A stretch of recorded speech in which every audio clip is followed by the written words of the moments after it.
the job creator and the energizer of our economies that are going to really transform the world over the course of these next months and years. So with that, please, let's get the panel and learn what everybody is up to. Thank you. Thank you.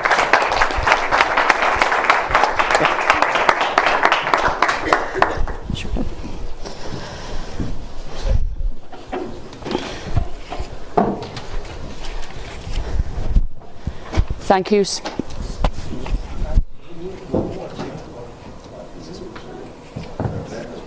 There we go. Thank you very much, Special Envoy Kerry, John, if I may, and thank you for just shifting role a little bit. We continue to need your vision and enthusiasm. So, First Mover Coalition, a couple of years ago in Glasgow, started small and is now sending this extraordinary demand signal across all kinds of value chains in what used to be called hard to abate sectors. And so, first of all, I'd like to go to one of the early government members of the First Mover Coalition, to Minister Tan See Ling, Second Minister for Trade and Industry. Singapore sits at the hub of global shipping, of logistics, transportation, etc. We're going to hear from CEOs who are doing extraordinary work along their value chains. What more could, on the public side, on the government side, what more could governments do to respond now to the demand signal that we're beginning to create across the economy? Thank you. First and foremost, a very good morning to all of you. Always enjoy listening to Special Advisor John's remarks, and that sense of optimism and really sort of gives us the kind of gusto to move forward. I think that for us, we're very, very excited with the FMC and the movements moving forward. We believe that fundamentally government is really and can really perform the role of a catalyst and an enabler for many of these initiatives and driving systems that you're going to start. And really, in terms of the development of low carbon technologies and markets, and how we can actually achieve partnership with the industry, and also to see how we can enable and also channel market demand into areas where it's needed most. So, as I've said earlier on, beyond the catalyst, the government has to play the role of an enabler. So one of the key things that we have done, and perhaps if we could share with you some of our experiences, that at the end of last year, we did an end-to-end RFP for ammonia, the development of low-carbon ammonia solutions. And what we did was that the expressions of interest concluded in October, and we will be issuing a closed RFP, a request for proposal, to 6 short-listed consortiums. And this, when it's done, we will be announcing something towards the end of this month. It would move Singapore another step closer to being one of the first countries in the world to test and to deploy a direct ammonia combustion power plant, and to support the holistic assessment of ammonia bunkering for shipping. So we are also working with multiple other ammonia suppliers, shipping lines, storage providers, technology providers, and also bunker suppliers, to ensure that we are able to scale up the required infrastructure to support and to cater for ammonia bunkering for both ocean-going ships and domestic harbour crafts. And obviously we're developing procedures, standards and regulations for safe bunkering of ammonia. Now for aviation, we set up an International Centre for Aviation Innovation, or ICAI, just last week to facilitate the development and the adoption of technologies for the aviation sector, which focuses primarily on the Asia-Pacific region. So we'll partner governments, industry, we'll partner RIs, the research institutes, to undertake R&D projects in several new key areas, for instance, sustainable aviation, developing new concepts to minimize carbon footprint through optimizing operations. So we are also working with our partners, the US, Japan, to see how we can develop and implement aviation green lanes throughout the whole of Asia Pacific. And this would then provide a pathway for accelerated emissions reductions through fostering value chain collaboration ensuring credibility, and also providing predictability and transparency to consumers. So FMC, with your focus on private sector resource mobilization, can work with us and with multiple governments, like-minded governments, in developing low carbon value chains and test-bed solutions. And some of the government-led platforms in Singapore, for instance, like our MPA, which is the Maritime Port Authority's Green and Digital Shipping Corridors, they are route-based action plans, can help to bring together a network of maritime and energy value chain stakeholders to exchange information, to catalyze pilot trials and establish a supply chain of zero or near zero greenhouse gas emissions. Thank you. Thank you very much. So we're going to go to rapid fire CEO segment of this panel now. And Hashimoto-san from Mitsui O.S.K., it's really wonderful to be here. And I have to say that every now and again at Davos, you get a sort of a sign of how quickly things are moving. And I think the shipping sector really over the last few years has moved very fast.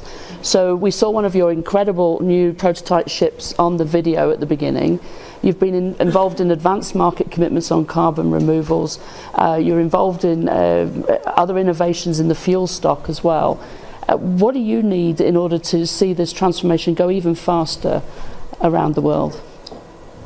Thank you, Rachel. Yes, since we joined the FMC 2 years ago, we expanded so many activities and tried to accelerate the low carbon and zero carbon transportation of the shipping. The complication is that as a shipping and the general shipping company, we are covering so many different kinds of shipping businesses, the containers and bulkers and tankers and gas carriers, the ferry and the cruise businesses, and each segment has a different requirement and natures. And then it became quite clear that there is no single solution to achieve the net zero. So that we definitely need to establish a combination of the various, the different kind of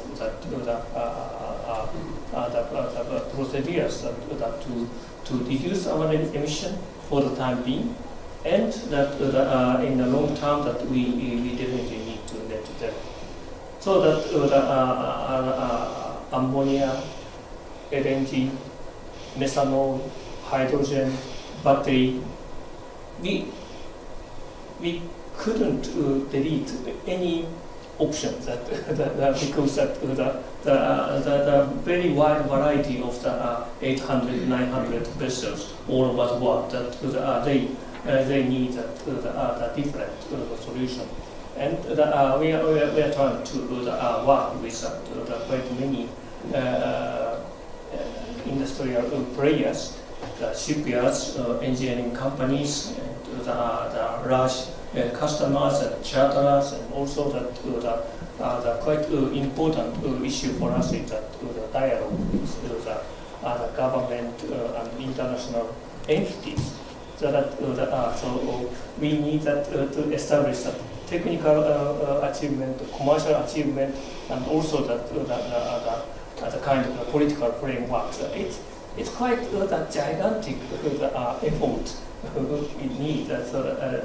We already started, and when we started it, we did not expect such a very big work. But the more that it became very clear that we cannot do it alone. We definitely need to set up a quite strong team that works together to achieve the various the different targets in 2020s and 30s and 40s. So that for us, being the member of FMC is quite important milestone, and we really want to accelerate our efforts to do the necessary actions, and to also try to organize quite many team members in shipping sectors to materialize our time. So it's really fascinating to see in this coalition of first movers, every aspect of the value chain being squeezed, across the membership, right? So from switching out the fuel in the ports through to the composition of the actual vessels themselves to the fuel that the vessels are using, we start to see this. So now I think maybe come to you, Dan Fisher, CEO of the Ball Corporation. So in all of those value chains, the issues of recycling become very important. You're leading in the aluminum sector, or aluminium as I used to say when I grew up. And I say that when I'm in London. do you? Well done. So what's interesting, I think, is that you're using advanced purchasing to sort of like pull things forward. So talk a little bit about the approach that you're taking and how you see these sort of value chain relationships panning out. Yeah, I think we're blessed within the FMC to have our largest customers and our largest suppliers. So we've got a common framework and a common language and a common goal.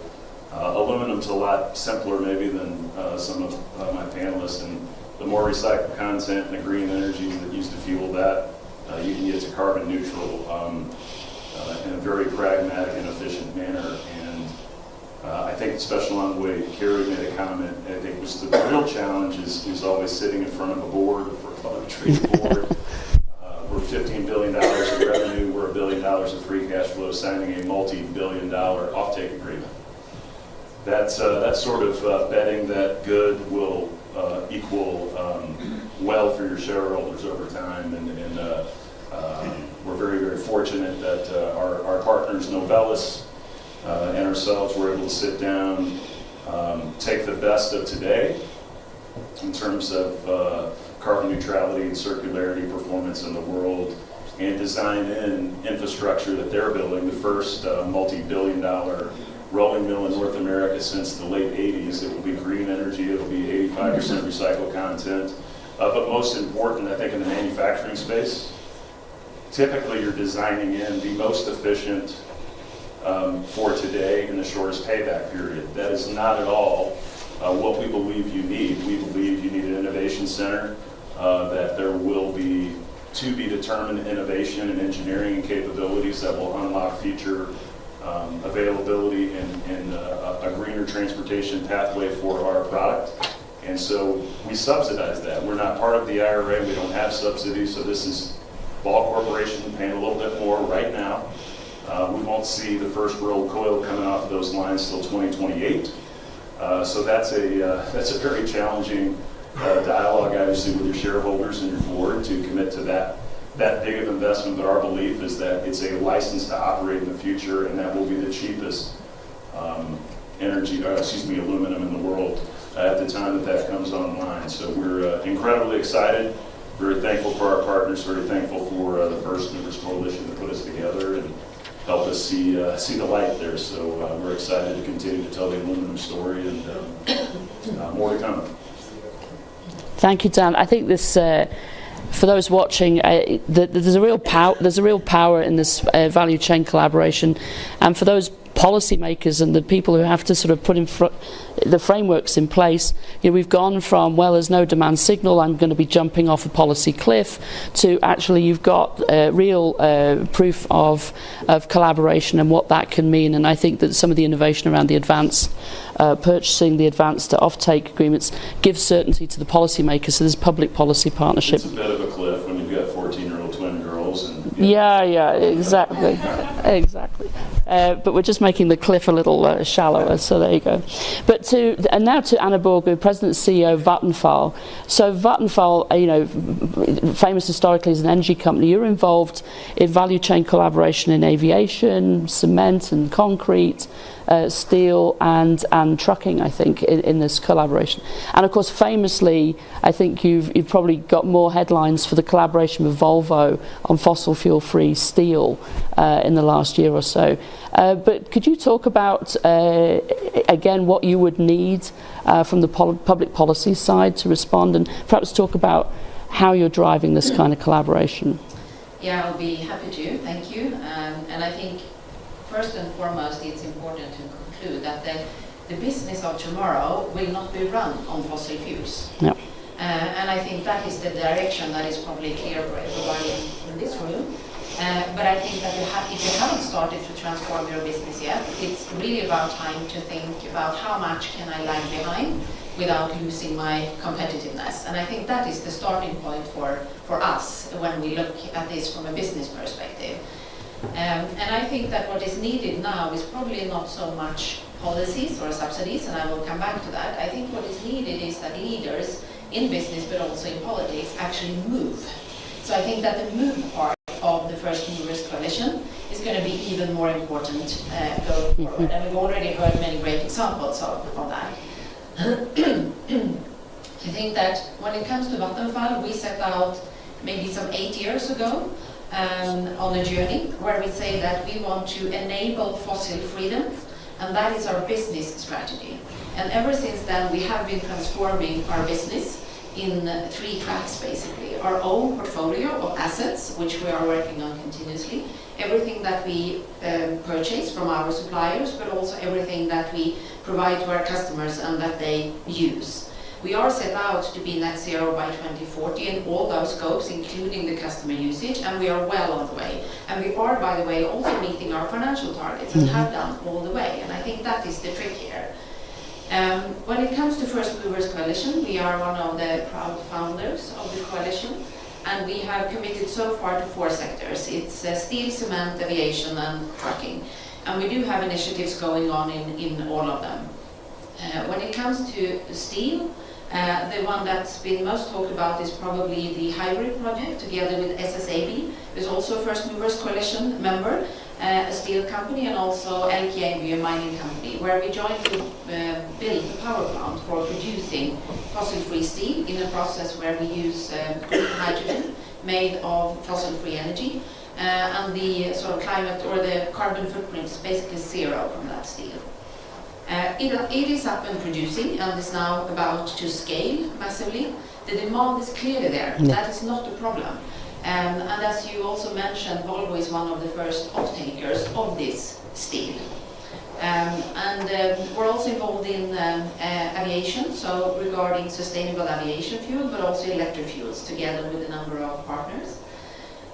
We're also doing integrated development with our clients when it comes to fueling their transformation with fossil-free energy, together with BASF, for example, or with Volvo, also outside this sort of hybrid project. We have a number of projects going on where we simply build the energy that they need in order to make their transformation. I think that many of these bankable agreements mentioned within the coalition are extremely interesting and also a way of sort of fueling this transformation.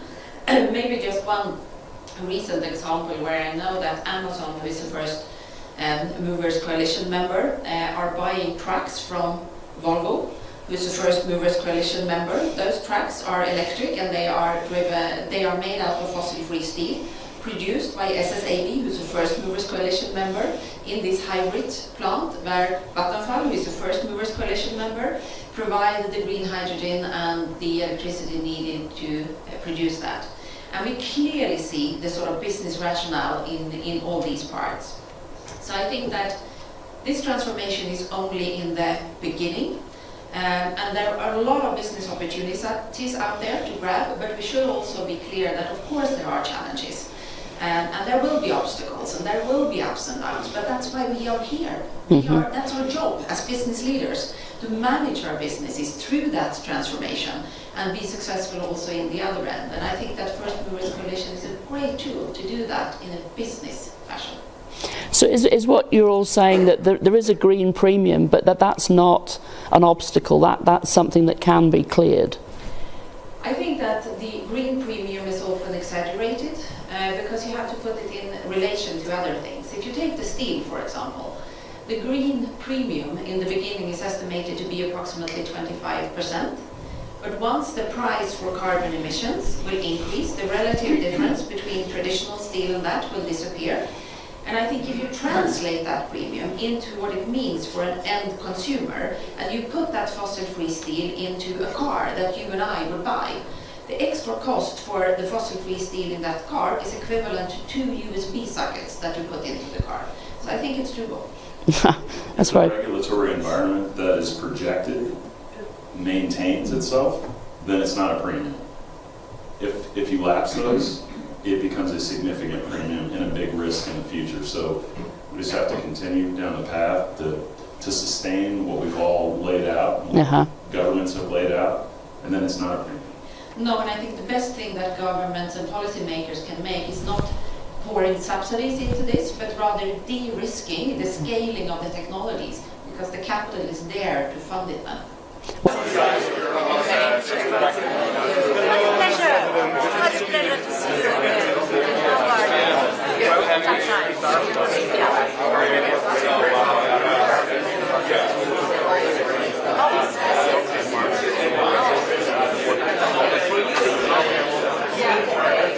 We have the NSA thing as well.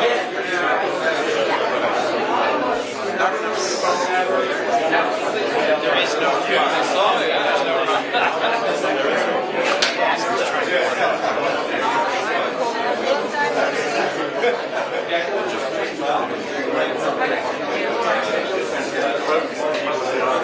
Yes, he sent me a note yesterday.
What should I say? but now. You know what? Yeah, until Thursday morning. We hopefully see tomorrow morning I drop by your Yes. Sorry, it's always Davos, right? You're rushing between the different appointments. So let's do that. So yes. Yeah,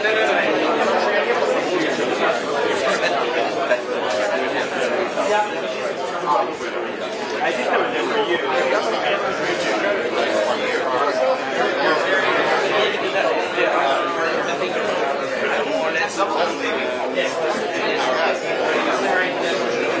Yes.